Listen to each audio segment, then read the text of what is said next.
maybe IB, maybe A-level, maybe whatever system you do is all very stressful.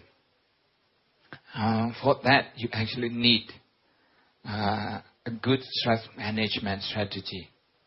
Actually, more than strategy is a skill. So, first we are going to be paying homage to the Buddha as we usually do to open, to start the class, and then I'm going to show you a video clip from England. There's a research project from Oxford University, how people use mindfulness in school. So, without further ado, we're going to pay homage to the Buddha.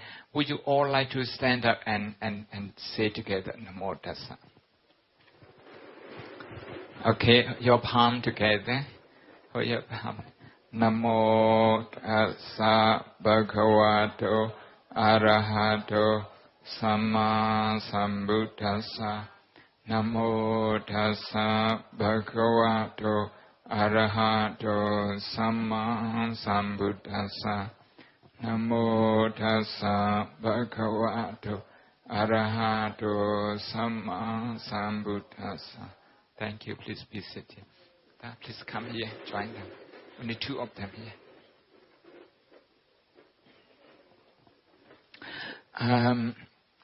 This is a video clip. You can find it on YouTube. Okay. Mindfulness in School project.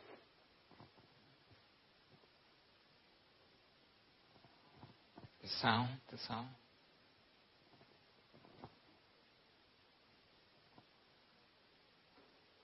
No sound coming out. Can you start once again?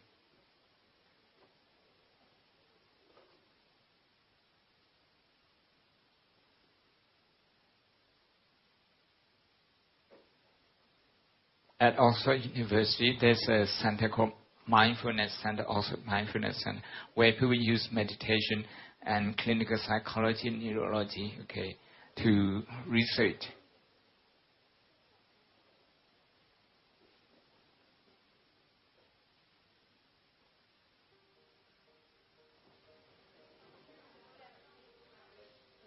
To be honest, when I first took my mindfulness class, I didn't really understand it.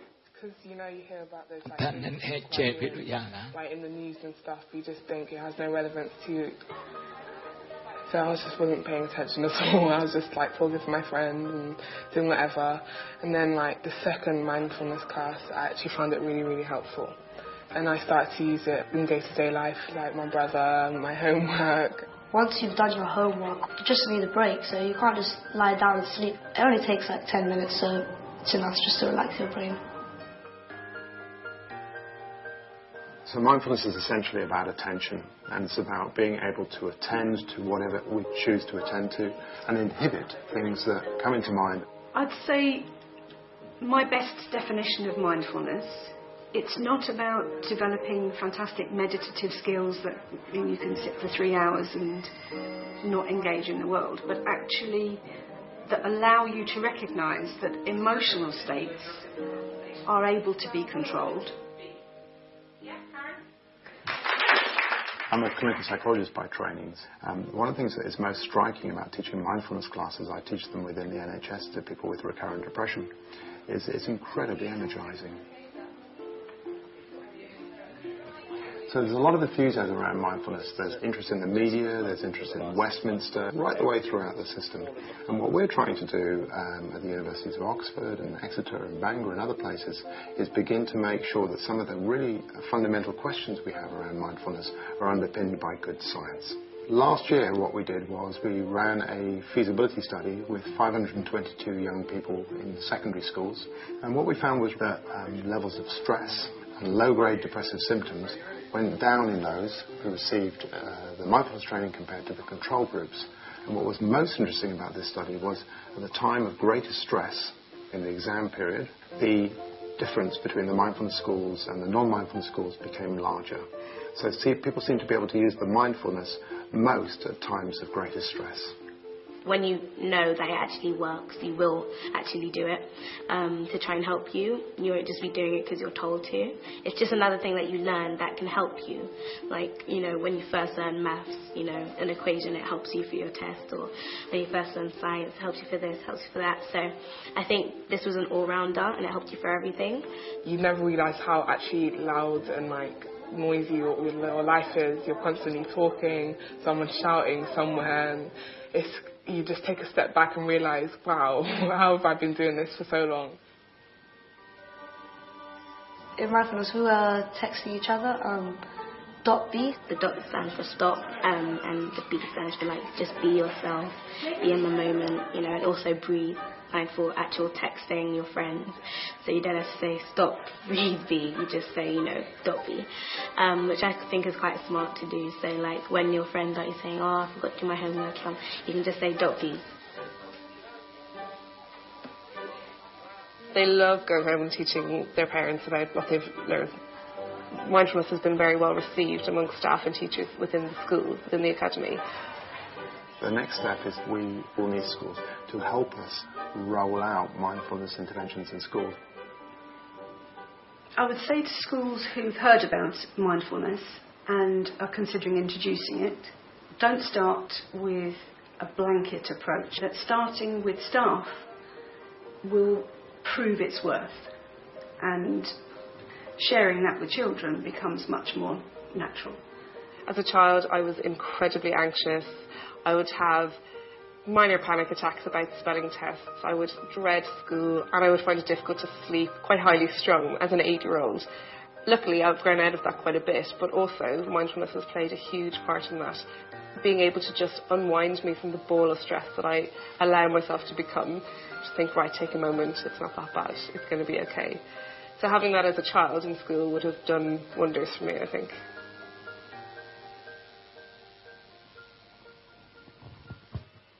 Thank you. So this is to show you what people in Europe and America are taking up. Mindfulness as a skill. Here, you may view this as a religious practice, and there's nothing wrong with that. But the shortcoming is that, okay, people think it has nothing to do with them now. Maybe they can wait until they get a lot older. You see? But stress, would that wait for you? It wouldn't wait for you. Okay? As you grow up and you move to senior level, senior grade, you have only more and more stress. And, well, stress doesn't only come from school. Sometimes it comes from family. Some people, they have only one in their family. They are the only child. Some people 2, some people 3. Even among the siblings, there's a sibling library. Sometimes you think if your sibling gets more attention from your parents. And also in the school, if your friend gets more attention, you know, from others and that sort of thing. So from time to time we feel insecure. And this happens because we are not yet totally enlightened emotionally. So these things, they have impact on us. They shape us, you know, what kind of person we become. And they also have sometimes detrimental impact on our learning. So I think the skill you need, what people call now is EQ, this emotional quotient.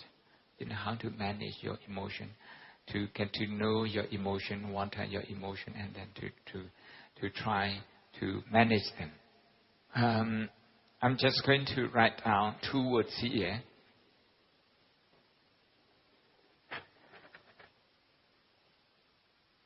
have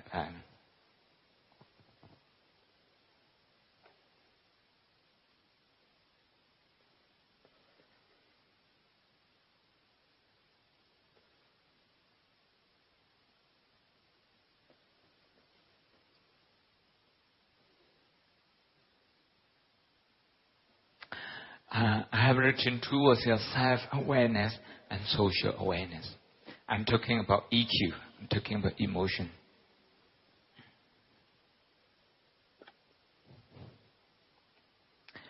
I'm talking about emotional awareness. Self-awareness is to know what's going on in our heart, the emotional state of our mind. If we are anxious, if we have a lot of worry, if we have a lot of insecure feeling, if jealousy comes in from time to time. So this is self-awareness, about knowing ourselves. Social awareness is knowing the people we come across. In the school, there's our friends, our classmates, our teachers. Sometimes your teachers, they may have problems elsewhere and they may be under a lot of stress. As a result, what they say may be less than polite. Then, it has nothing to do with you personally, but you are there to receive it. So you need to learn how to heal that. So, social awareness, sometimes, when you, after the school, if you go home, look at the face of your mom and dad. If they are smiling, if you know what kind of emotion they are going through. If they are under a lot of stress, a lot of telephone call, a lot, very busy all over the places, now you can also know what's going on in their heart. You can imagine the kind of emotion they're experiencing. If you know that, you will be able to adapt to the situation. By doing that, you're helping them. This is what we say coexistence. So self-awareness and social awareness. And I'd like to bring in one simile, one metaphor that I use from this book, from the Buddha's Brain. Is from this book. I'm going to modify the terminology a little bit. Share with a grey wolf and black wolf. There's a grey wolf and white wolf. If you think black and white is sometimes politically not correct. Some people say it's racist. So we can set that word aside and we can just say grey wolf and white wolf. White wolf denotes positive emotion, like understanding. When someone is in emotional in turmoil, you understand that person. And whatever that person says, you are able to tolerate that.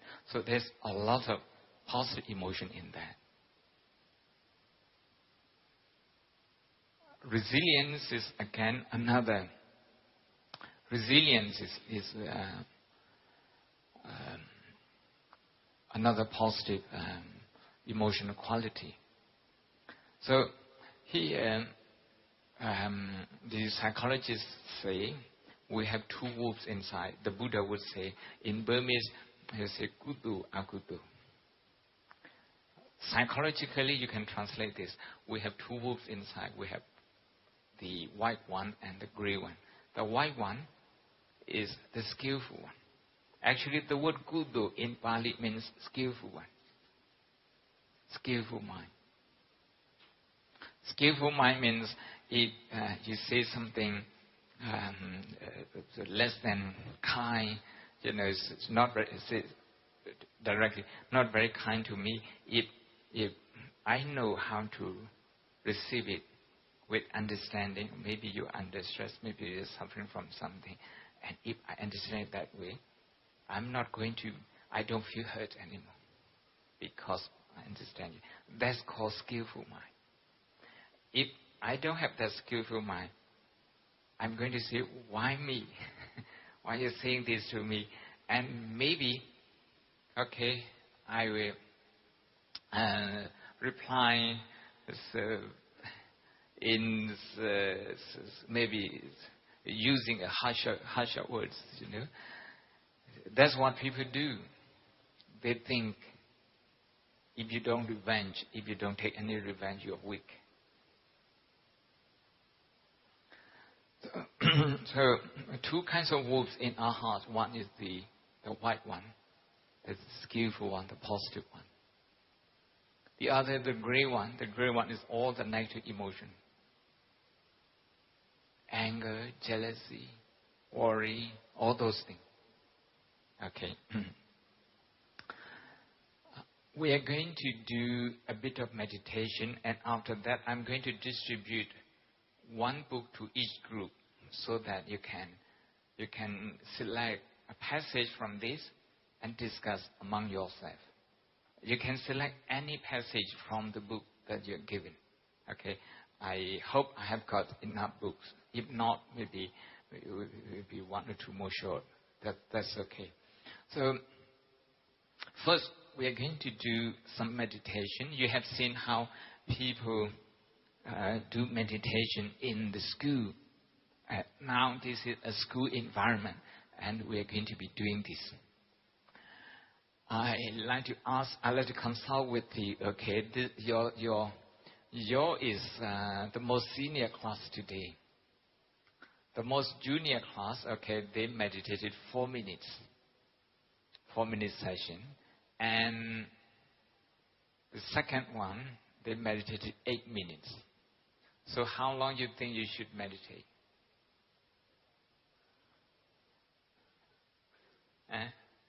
That's how long you think? 12 minutes? Earlier they double, okay? If you double, that's 16 minutes. So how long, I'd like to ask you? 10, okay. And what about you? 12 minutes. 14. I have a lot of work to kind of, compromise. What about you, your class? How long you think we should meditate? 10. Earlier, one of the boys suggested that we meditated 1 hour. Really, he did say that. He did say that. I suggest, okay, we meditated 16 minutes, but into 2 sessions. Okay, 1 session, 8 minutes. Okay? 8 minutes. I actually want to do less. So, just to give you the idea, meditation doesn't have to be long, but it should be a skillful one, very targeted one. When you're going to target, you're going to target your emotion. If it is very targeted, 3 minutes is very effective. Even 3 minutes is very effective. If you're going to do 8 minutes, it's even better. Okay, today you meditate with me for 8 minutes. Maybe at home you do about 2-3 minutes.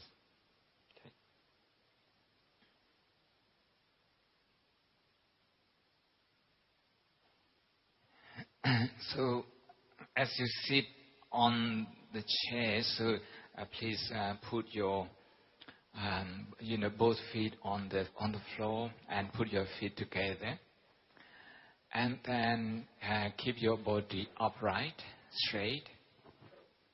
This helps you to breathe smoothly, and then relax your body. Keep your palms on top of each other, and on your lap. Put them on your lap. Just lightly close your eyes. Start breathing in and out. Focusing on breathing in and out. Slow and gentle breathing. As you breathe in, you can count 1, 2, 3, 4, 5. Slow and gentle breathing. As you breathe out, again count 1 to 5.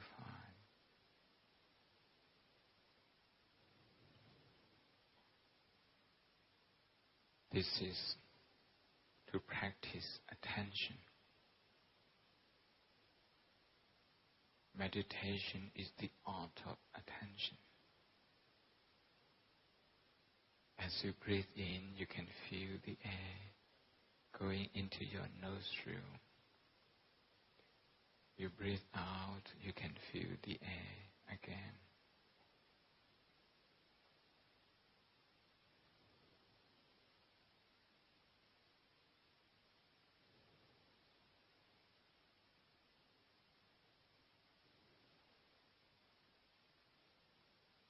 You will certainly have a wandering mind.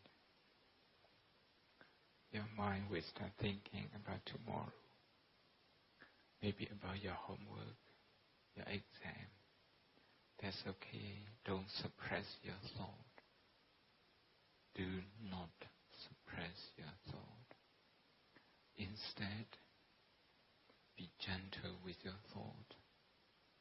Acknowledge them as they are. Acknowledge them as automatic thought. This is automatic thought.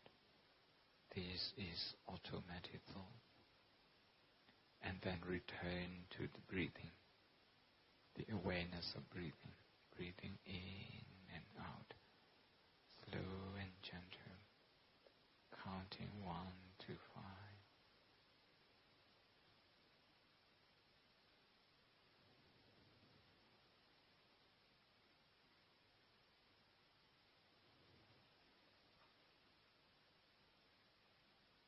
If you see any emotion popping up, don't fight with that emotion.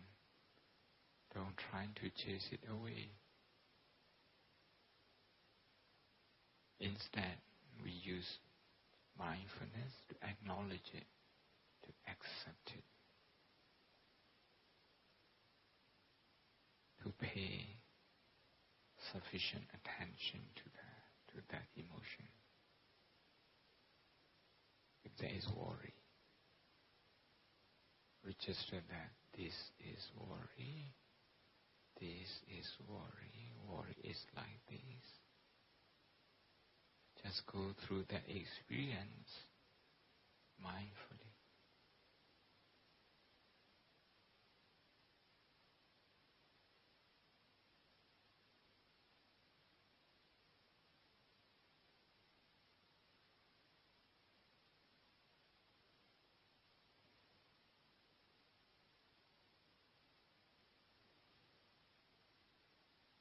The automatic thought,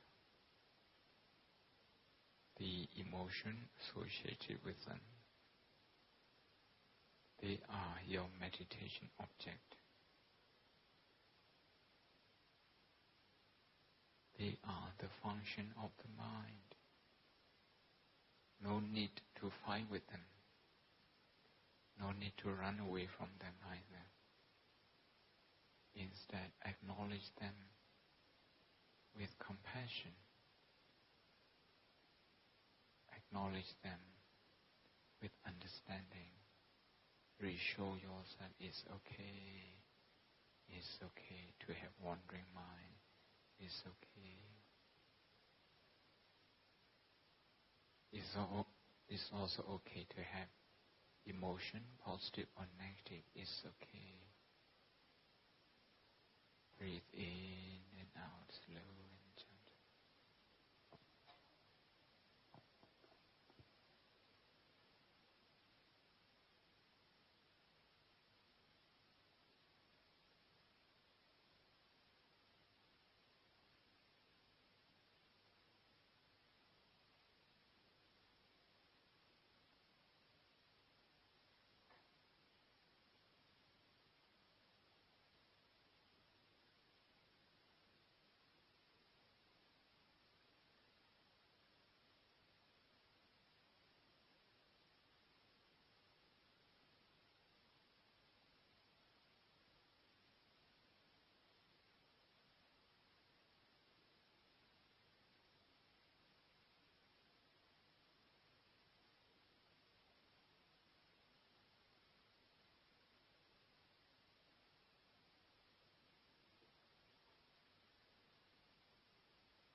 if you learn how to breathe from your tummy, rising and falling on the tummy, that helps even better with stress management. When you breathe in, you can feel the tummy rising. Then the falling of the tummy.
Slow and deep breathing.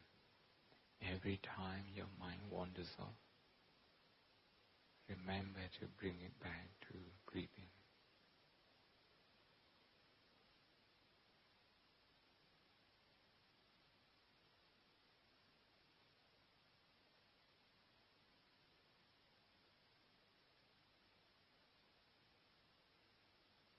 Okay, it's 8 minutes now. Thank you.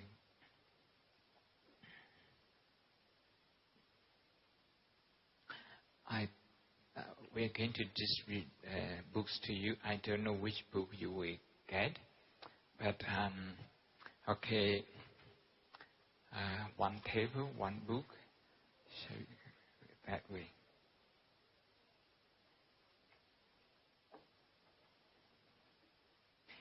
You have some choices to choose at the beginning.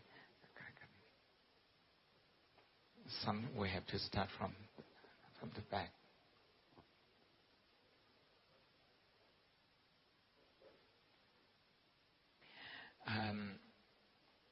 There is only one book for 3 of you, so you can read together.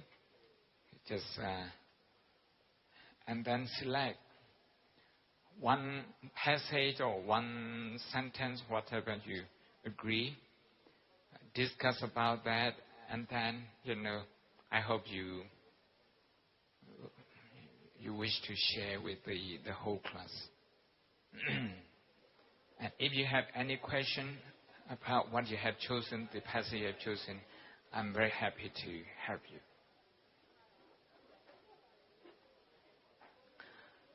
Look at the contents, okay? Look at the contents. There might be many other things that interest you. Look at the contents also, the title, the contents.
is very similar to your school project. You select one passage and you ask yourself why.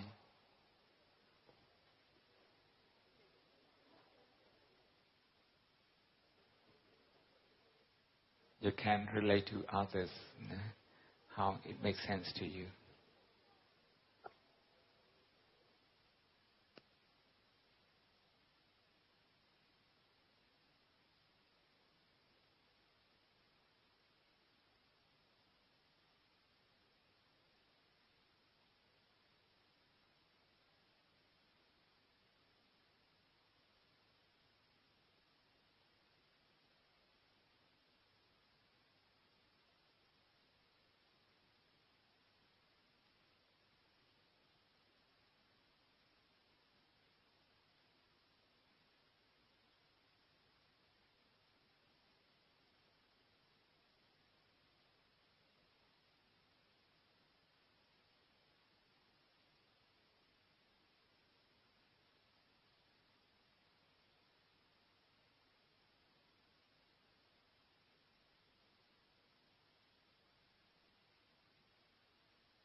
5 more minutes.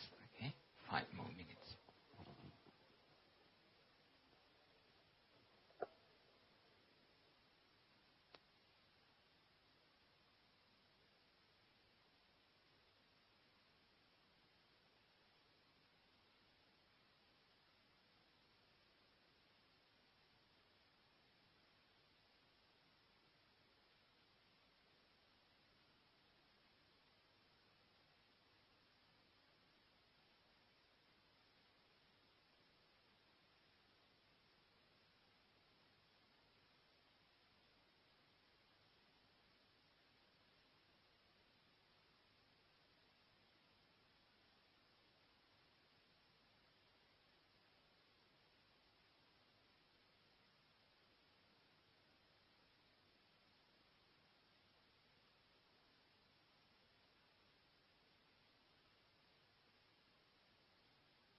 Okay,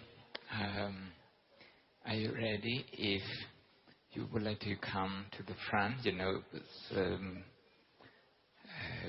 group by group, one after another, and share your understanding, your choice and your understanding, that would be very positive to the whole group, to the whole class, because it would take us a long time to learn all this. But now we share the responsibility of learning and brainstorming. And by sharing this, we are actually helping each other. So which group is coming first? Okay, come.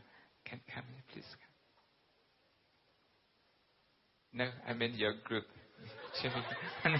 No? I thought you were ready. Eh? Not yet. Okay, not yet. It's okay.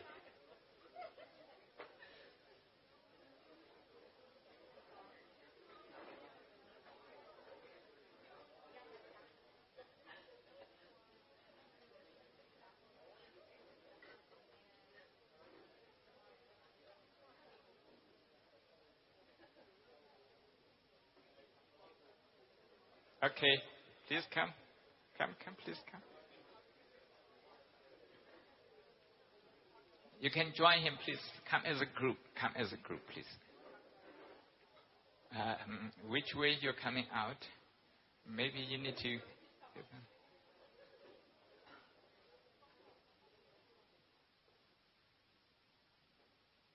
Okay, please come here.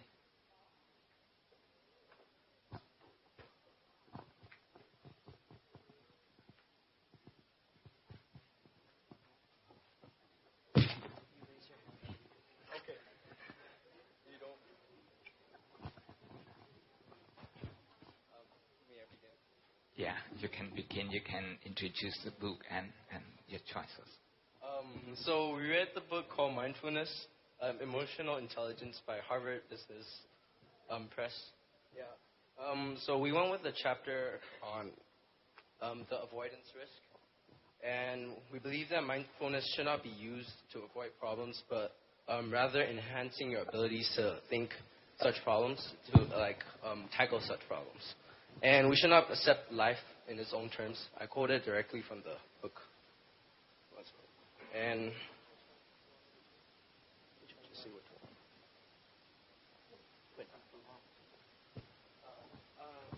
I also it's the last chapter. The last chapter in the book is the group risk. It's meaning like if you force mindfulness onto other people, and then the participants will usually do it, will feel like they dread the exercise. And in the book, it also said like instead of reducing the stress levels, people actually felt more stress when they were forced to do it. Also, it's stated that mindfulness should not be used as a retreat from career challenges or ethical dilemmas. And stress is meant to be dealt with greater self-reflection, which is like mindfulness, and not with a mindful retreat when using mindfulness as a way to retreat from,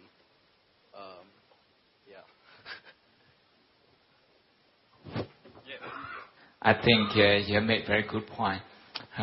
Because sometimes people use meditation and mindfulness as a way to retreat from problem, not facing it, rather as an escape. The Buddha didn't do that. The Buddha was using mindfulness actually to face the problem of the whole world. So the main point is mindfulness to enhance the ability to cope with the problem. To tackle with problem and not to run away from it. Thank you. Next group.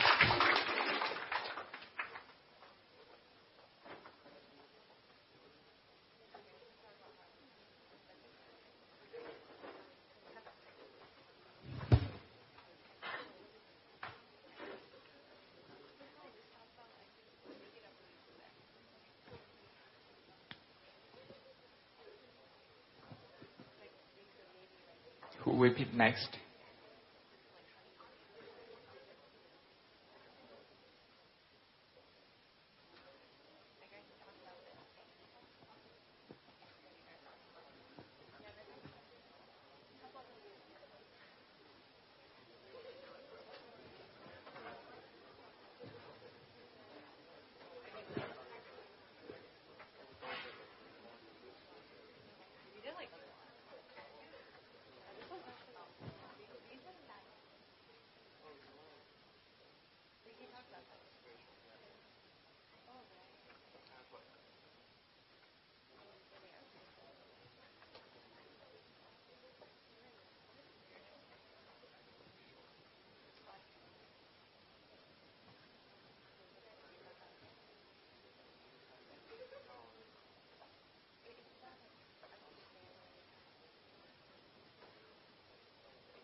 Who would like to follow?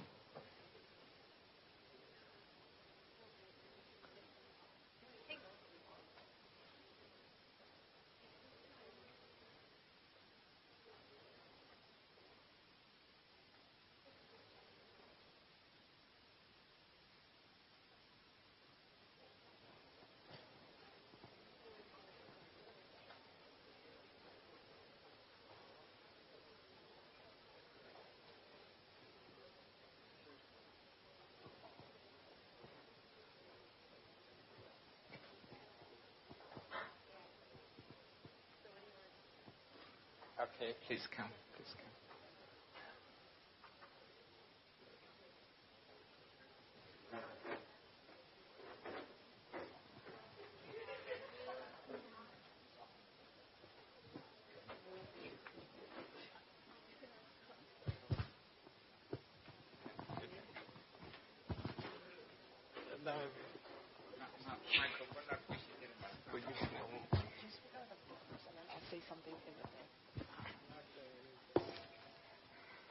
So as a group, we read this book called Alter Traits. From this, we chose a few quotes that we would like to share. Yeah. In one of the chapters, it says subset. For those of you who don't know, a subset is like a category or a part of a large group. And a subset of healthy states applies to both mind and body, flexibility, adaptability, and pliancy. Pliancy is also about like flexibility, meaning that both your mind and your body needs to be engaged when concentrating on mindfulness. It's not just your mind. You have to like put an effort for both your mind and your body. So that's what the quote basically says. There was another quote.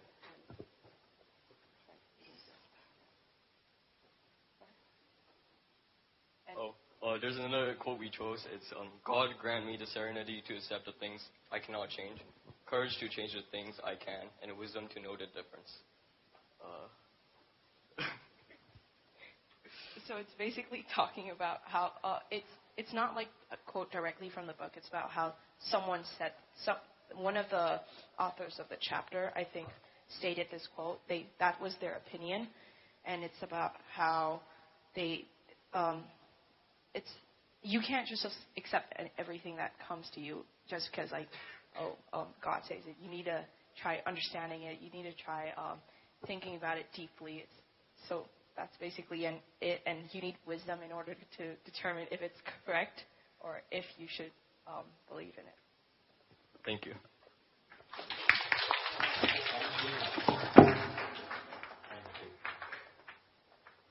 The code, okay, the wisdom to accept what you can't change and to give you the courage what you can change.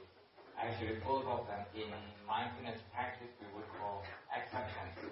Acceptance doesn't mean just okay, passive acceptance. You don't do anything about that. No, it doesn't mean that. Acceptance is about recognizing of things as they are and then see what we can do, how to improve it. Okay, next. Okay, you can come out the other way.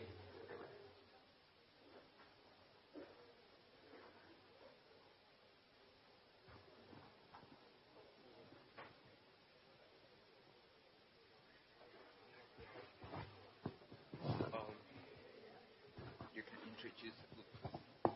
So the book we're reading is called Resilient by Rick Hansen, and in page 137, they talk about a metaphor based on paper tigers. And the first one is, believe there is a tiger in the bushes when there isn't one.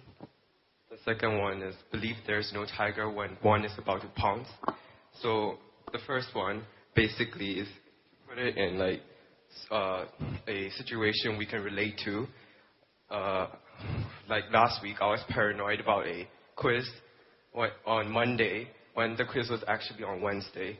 So it was like, believe there is a tiger in the bush when there is one. And when we had a quiz on Wednesday, but we all thought it was on Monday, it's like, believe there's no tiger when one is about to pounce. And we all failed the quiz. Thanks.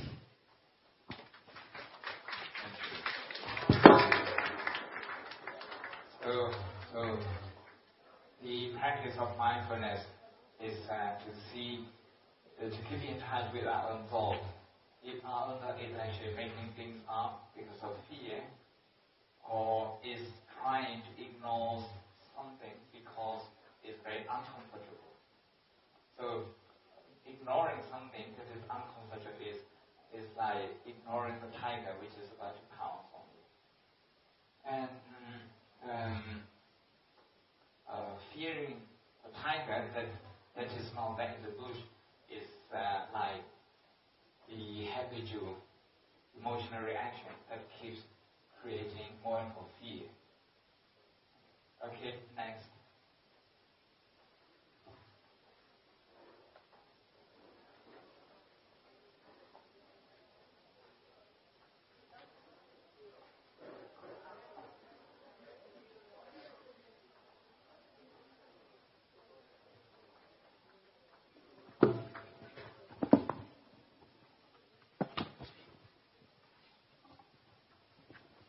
So the passage, the book we is going to be talking about is called Working with Mindfulness. And on page 22, we chose a passage about being in the moment and achieving goals. This passage is talking about business and mindfulness and comparing and contrasting between them. And it talks about mindfulness encouraging us to focus on the at the present, while businesses encourage us to focus on the outcomes that will be in the future. So this passage is encouraging us to use the practices of letting go and make the right judgments at the right time, so that we can have the success we want in the future. And to relate to our daily lives, we tend to think about what we should become in the future, our jobs. But then if you don't do good in our present lives, then you wouldn't become anything in your future. So this passage basically encourages you to focus more on your present than just thinking about your future and your future jobs. Just 1 second. What you're saying, there is one word you may not, I'm not sure if you have this in this book. It's called result-orientated mind. Result-orientated mind is mind that is based on worry. It's always, in the future, at the expense of the present moment. Result-orientated, okay. If you go to uni, if you have to study 3 years, 4 years, 6 years, whatever your course dictates you, then result-orientated in you only care about the results, and you're not enjoying being a first-year student, being a second-year student, all the experiences that made you as a person, as a graduate. Because, this is your state of mind, which is result-orientated. So, mindfulness brings you back to the present moment. Thank you.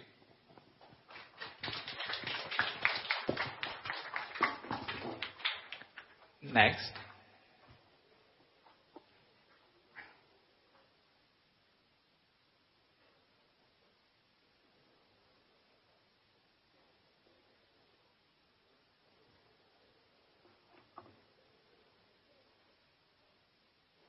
Which group is following?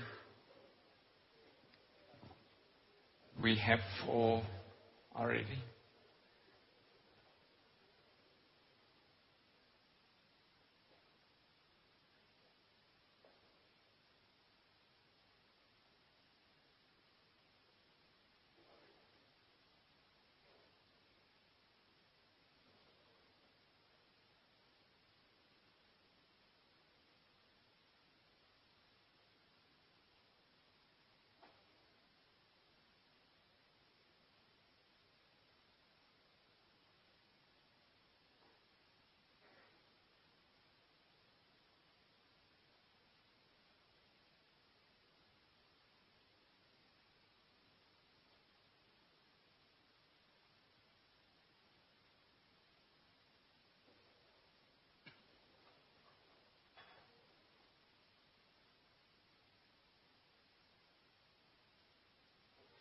Who would like to share next?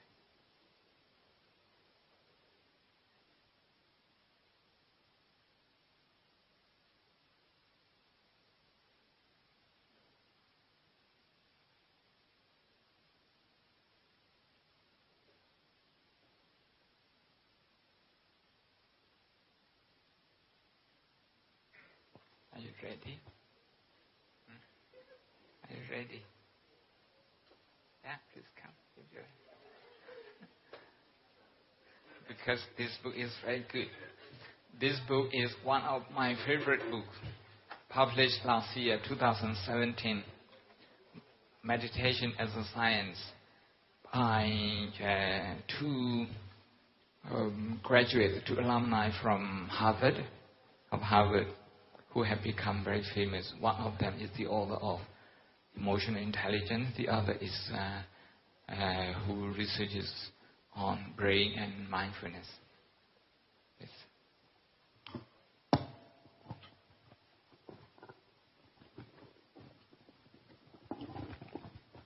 So we would like to present two quotes we took from the book.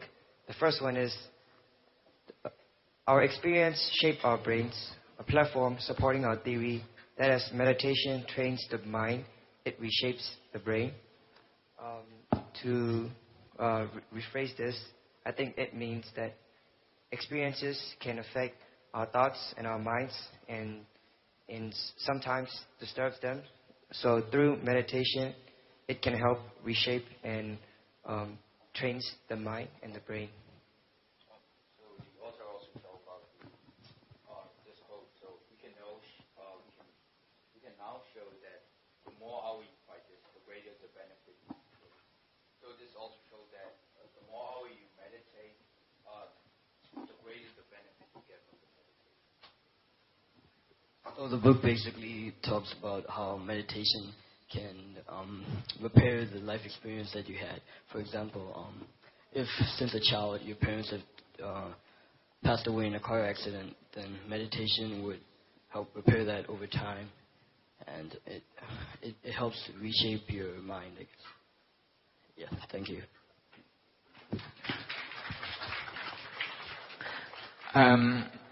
One of the authors, Professor David Richardson, being someone who researches on neurology, so his focus is on the brain, and it says that what shapes the brain is the experiences. Then how can we improve our brain? We have to improve our mind. And how to improve our mind? To meditation. So this is a simple conclusion. Thank you.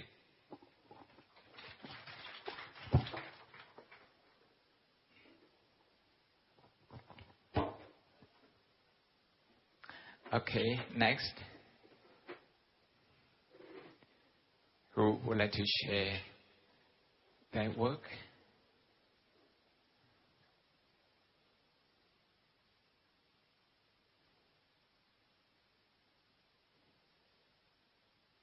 Are you ready? You look very ready to me. Come, if you are.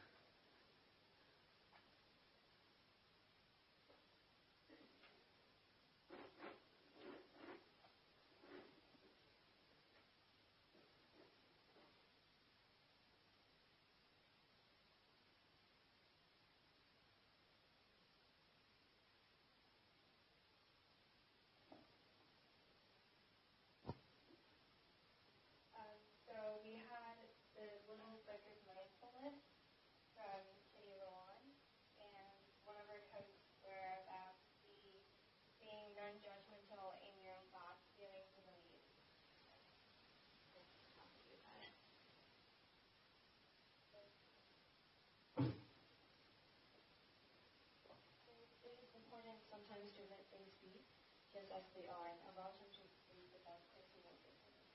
So basically it means when you're jealous or because you like envy of someone, you do not realize that you feel jealous of someone when you're jealous of someone, and you need to realize that you have not found out your inner peace and your happiness. So you have to accept the fact that things are just the way they are and things happen for a reason.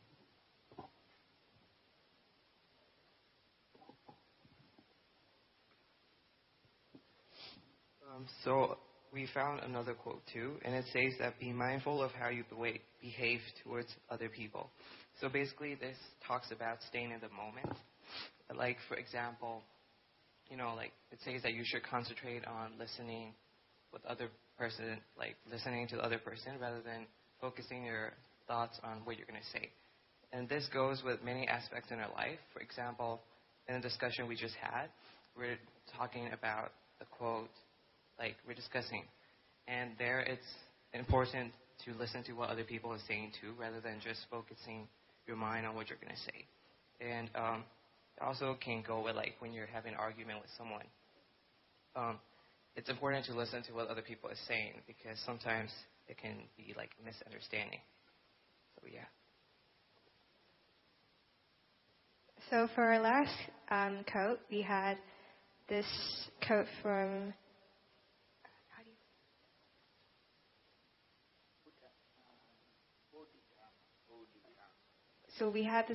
Dhamma, and it's worldly fools search for exotic masters, not realizing that their own mind is the master.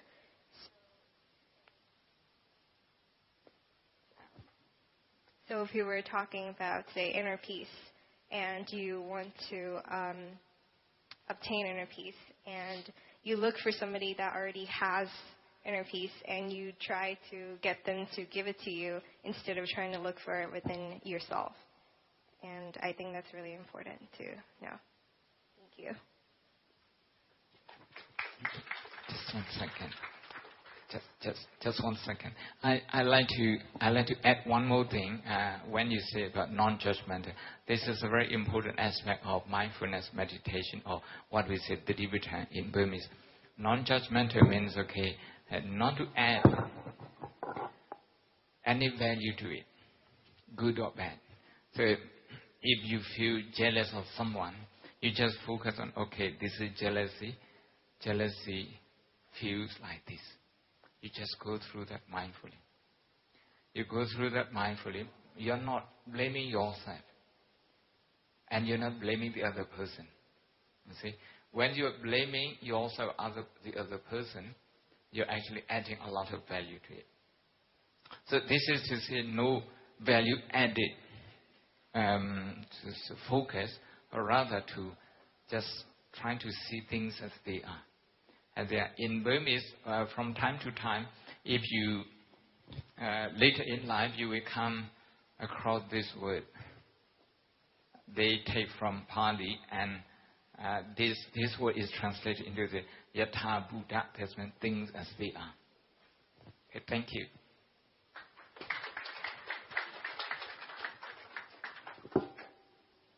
Okay, who is following?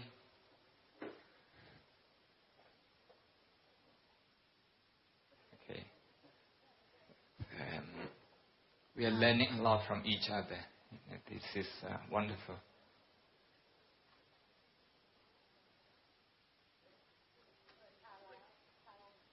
Okay.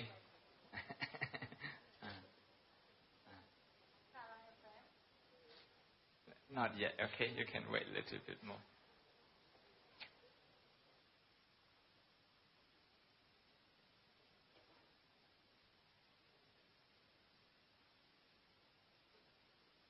The summary that you have captured, actually the code that you have chosen, actually they have given us the summary that are very important. So we can understand mindfulness in these 6 presentations.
Who would like to share the choice again, the choice of quotation?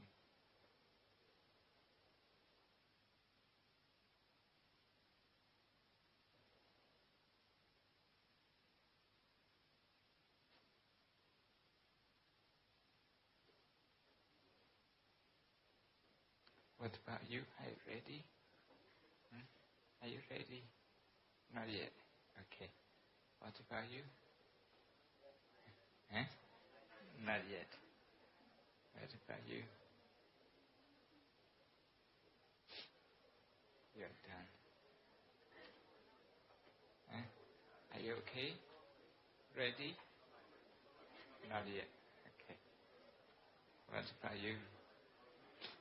Not yet ready. What about you? It doesn't have to be anything that you can share, from this book. From your own understanding, Okay, please. Are you ready? This is a very good book.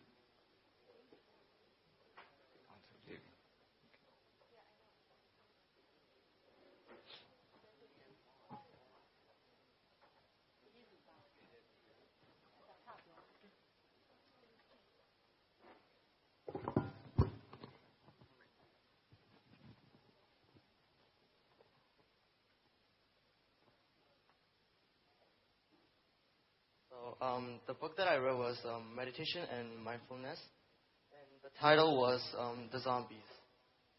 So I'm going to talk about walking meditations, and basically it's different from seating meditation, and for people it may be uncomfortable at first, but it's basically when you give time and effort to something that you want to succeed and to achieve, over time, after giving so much effort, it's like you can achieve something. And basically, after trying for so many times and after doing so much of it and giving so much of what you want, you can achieve something.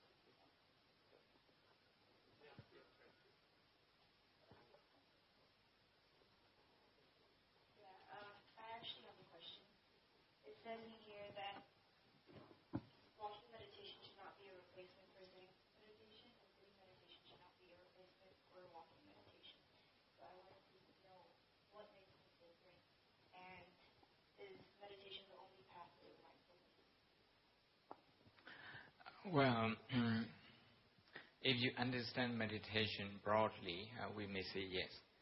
If you have a very narrow definition of meditation, maybe we need some qualification. Meditation, sitting or walking is just a form. Just a form. And the Buddha actually says, in all posture, that is standing, walking, sitting, and lying down. In all those postures, we should cultivate our mind. The word meditation in Pali is what we use in Burmese, bhavana. Bhavana means cultivating the positive qualities for the mind. The word meditation is actually from early Christian practice, although Buddhism is more than 500 years older than that. But when the West came to study Buddhism, they just translated our practice as meditation. So there is non-Buddhist connotation to this use of this terminology, meditation. Then sitting and walking, two forms of meditation. Well, when you sit, you can close as many doors as possible. We use the word door. Eyes is one door. Ears another door. The door through which we receive information from the outside. We talk about experiences here. The experiences come through the eye, the ears, the nose, the tongue, the body, and the mind. We talk about 6 doors. Then when you sit, You can close your eyes. You close one door. You close your ears because you're not deliberately listening to anything. You can close as many doors as possible. So by doing that, it's like if this room has 6 doors, if all the doors are open and I'm the only one looking after this, I may not be able to guard this place because I wouldn't know who comes in, who goes out. So it's a lot easier for me to close maybe 5 doors, maybe 4 doors, and then watch the rest. So when you do sitting, you can close more. But when you do walking, you can't close your eyes, for example. What if you just go with your friends and listen to around a very spaceful area? Yes, we do that. That's another form of meditation. You see, when you talk about listening to whatever goes on around you, this is to take the information through the ear door. It doesn't matter through which door you take in the information. What matters is how your mind reacts to that, the reaction pattern. Okay? If your mind is agitated, your mind is going to be fighting with anything that comes in. If your mind is kind of agitated is annoying with someone else, again, your outlook or your view towards an information that comes in is not going to be objective because you are already agitated. Your mind is already dominated by negative emotion. So, basically speaking, it doesn't matter if it's sitting or walking or lying down. Some of the saying or what we say, Yahanda or Arhan in this, they actually attain enlightenment between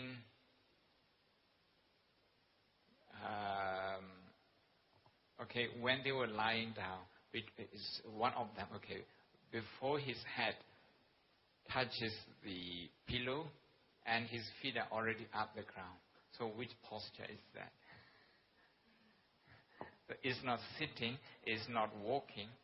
This is to say we shouldn't be rigid with the posture. In Burmese, we would say Tia Thaini, Tia Thaini. This is a short form, this is a shorthand for meditation. Okay, thank you. Thank you for your question.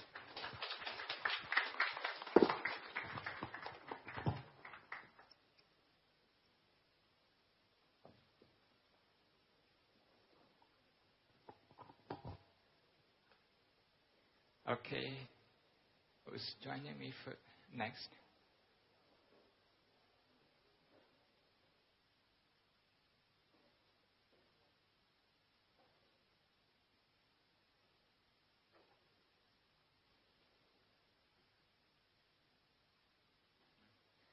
I can see you feel itchy. You'd like to join? Come on, if you like to. The whole group. You can join him. You don't want to. Okay, you have nothing to say.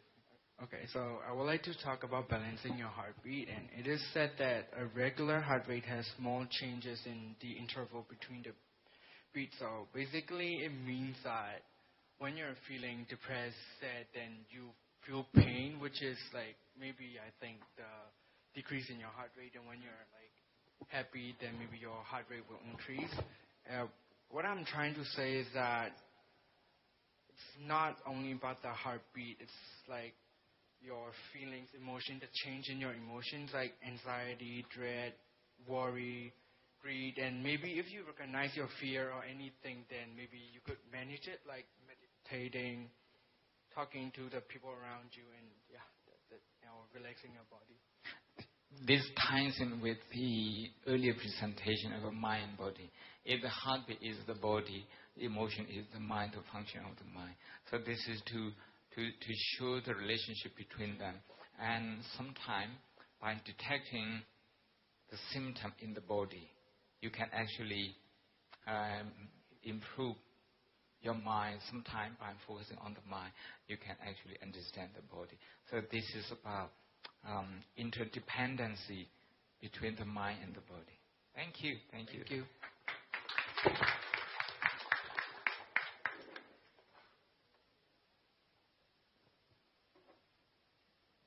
I still have plenty of space here.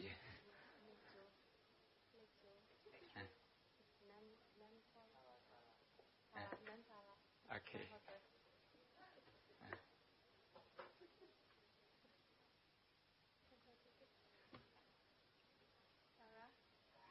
Actually, each presentation improves our understanding.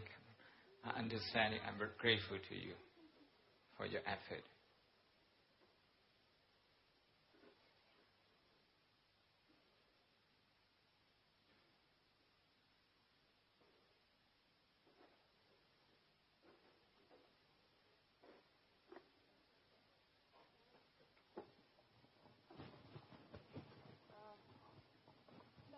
In the story, the author used the letters to describe how people are treated differently at home in the world.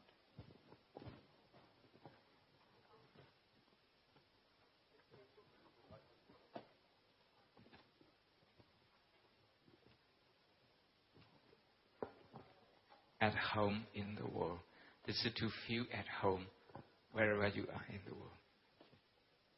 Thank you. In the book, it says that mindfulness means no blame, no reasoning, no argument, just understanding. The author used letters to describe how people treat things differently.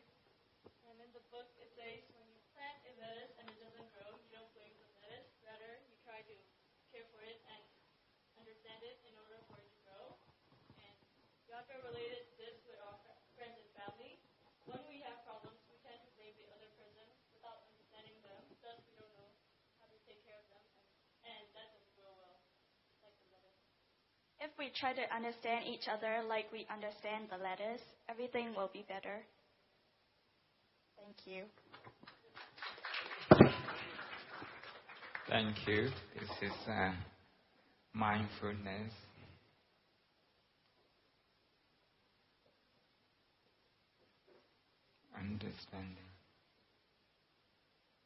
Understanding. Mindfulness means understanding. Understanding means mindfulness. And with that understanding, you will feel at home everywhere and no conflict.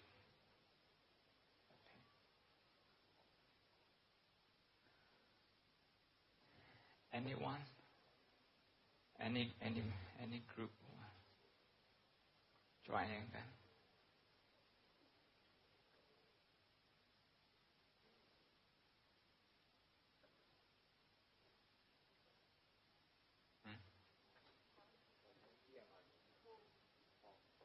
Okay, we have one more group. Okay, because we are running out of time. If anyone wants, any group wants to share.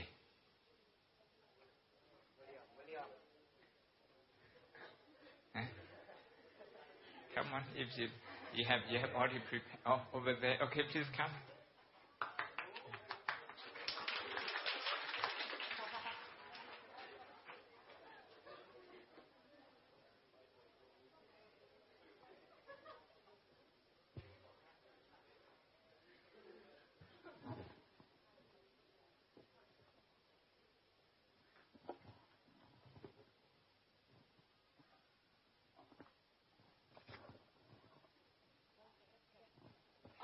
So our group, we read Emotional Intelligence Resilience. So our quote is, a common belief about resilience is that it stems from an optimistic nature. That's true, but as long as such optimism does not distort your sense of reality, in extremely adverse situations, rose-colored thinking can actually spell disaster. Basically, people believe that resilience stems from being stems from being optimistic. And the definition of resilience is the ability to recover quickly from a difficult situation. And there is a certain point or limit to optimism. And being optimistic can sometimes distort your sense of reality and put your hopes too high up. And the rose-colored thinking can actually distort your reality too. And being too optimistic makes you too relaxed about the situation, so you basically don't care for it. And that also spells disaster. An example from the text would be experience of a person in a camp where they get tortured and pressured. But then people that are too optimistic never gets out because they usually think like Christmas, I'll be out by Christmas. But then after that, there's Thanksgiving and then the 4th of July and all the other holidays where they believe they'll get out, but then in the end they don't, and another year passed already. And another example would be when a project is due, but you're too optimistic, you're never gonna finish it. And so, in conclusion, being optimistic can ruin your mindfulness and your determination. Thank you.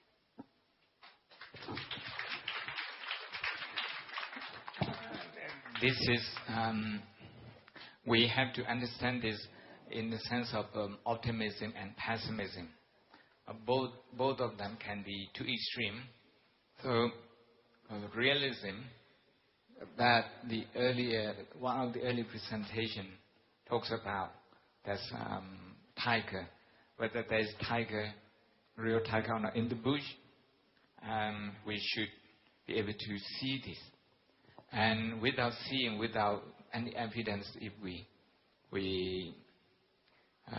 create a fear, or there's evidence of a tiger being there, but if you tend to ignore that. So the consequence that follow is quite similar to this one. This talks about resilience as well. So thank you everyone for your presentation. And what else we have to do? I think I promise you another 4 minutes of meditation. We wouldn't have a lot of time, but these 4 minutes I would like to do this meditation with you. This time is the best meditation ever, I can promise you.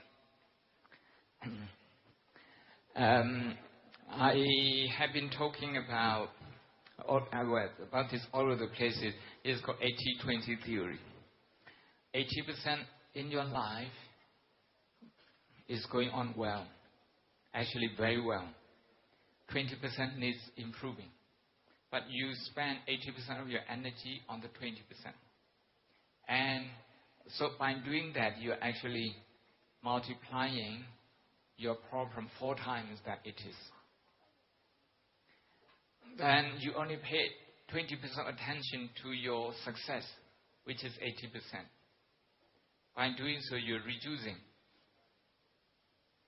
the significance of your success 4 times. So what I'm going to do now is to ask you to rejoice in things you do and you are proud of it. You enjoy it. If you have done, maybe this year, you have done 10 homeworks. You're very happy with 6 of them, 4 of them, okay, you feel so.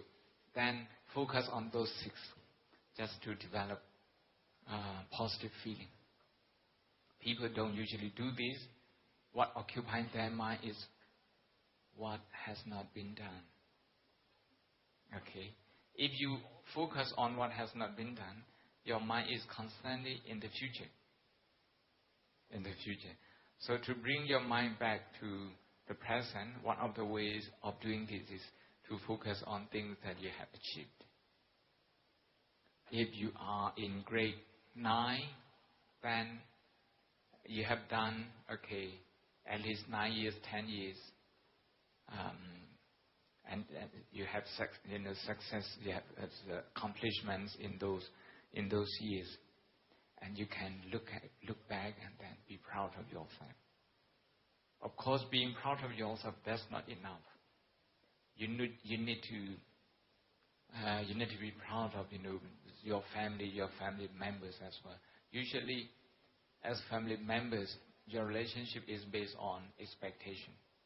Your parents expect you to do well in your exam, and you expect your parent to provide you whatever you need. That expectation usually colors the relationship. So now, instead of that, you just focus on things they do well and then be proud of them. So one is just to think about things that you have done and are proud of it. The second thing, think about the positive thing of your family members that you're proud of. And the fourth one is your best friend. Okay. And the third one, your best friend. So three things. We are going to meditate for 4 minutes. Okay? Just 4 minutes. Breathe in and out slow and gentle. Breathing in, breathing out slow and gentle.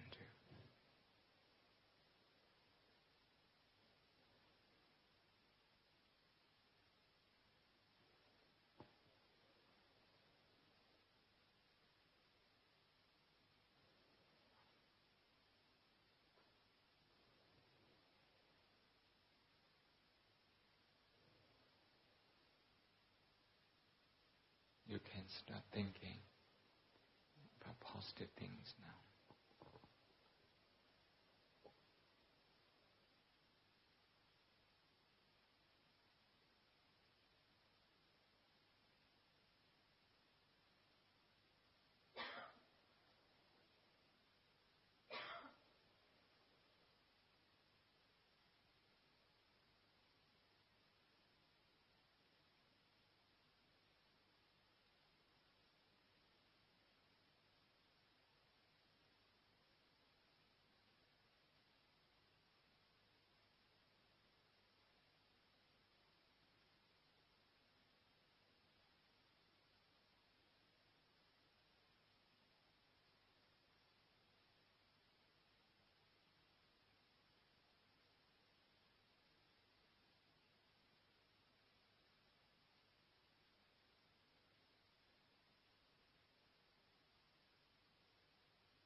minutes now. Thank you all for joining us today. Let us conclude the class by doing one meritorious deed. We are preparing flowers and water to offer the Buddha. Let us pay homage. You know everyone, right? How to pay homage mindfully, slowly. Pay homage first time to the Buddha, second time, third time, three times mindfully to the Buddha. First we will go row by row. Please take out your shoes and slipper at your place. And then take the flower and water and donate to the Buddha. You can recite from your Mira respectfully, offer the flowers and water to the Buddha. And then pay respect and then go back to your home. And if you wish, you can go down and go back to home. Yeah. Bye-bye to everyone. And yeah, see you next year.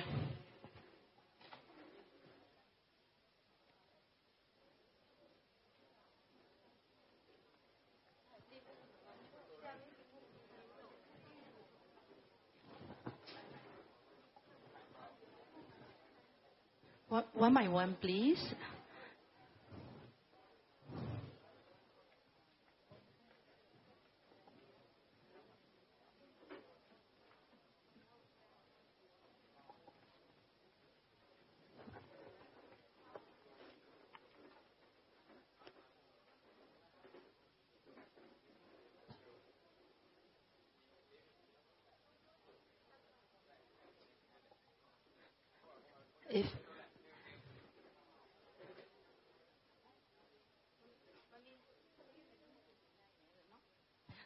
One more request, a favor, please. Sayadu, and let us take a group photo together in front of the stage. Yeah, please wait for a while. Yeah.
တားတို့သမီးတို့ရှိကိုလာလို့ရပြီနော်ဓာတ်ပုံရိုက်ရအောင်ဖိတ်ခေါ်ပါတယ်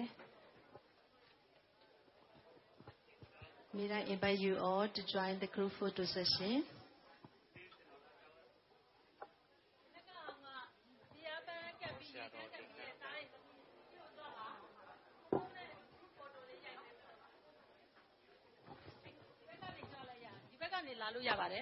When I got banne, ye ne capire.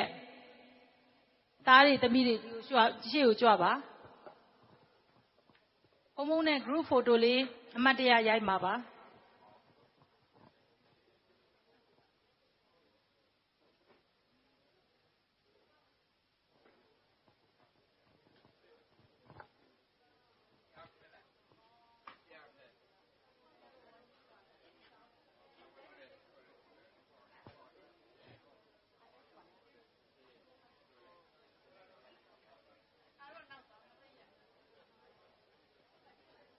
Neneli cap your time, no? Yatala group photo lady.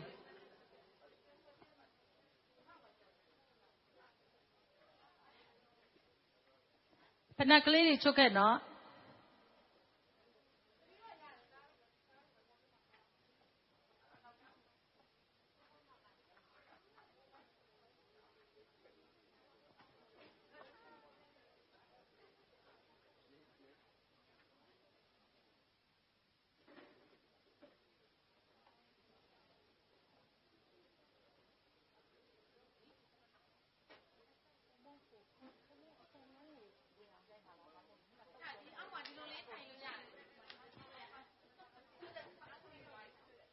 And now got Tali, Nene sound like Sandala window young look.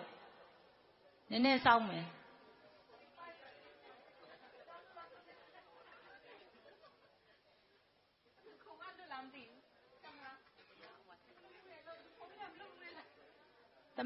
The mirror silly, Nene to like.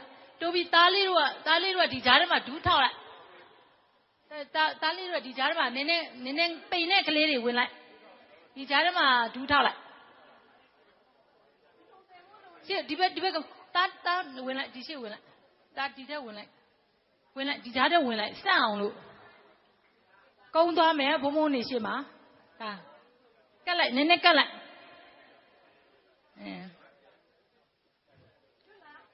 Omoshima, Maquene.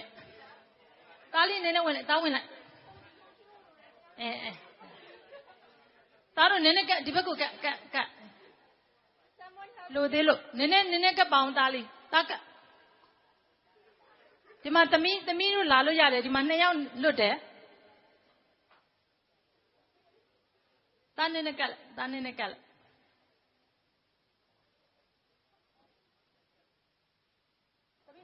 Tamil, you like it. The Midimatan.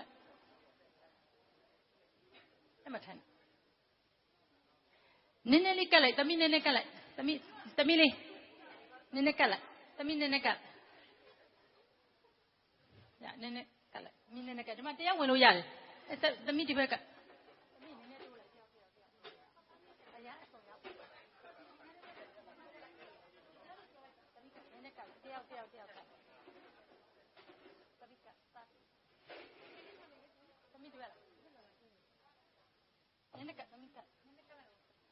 Candela.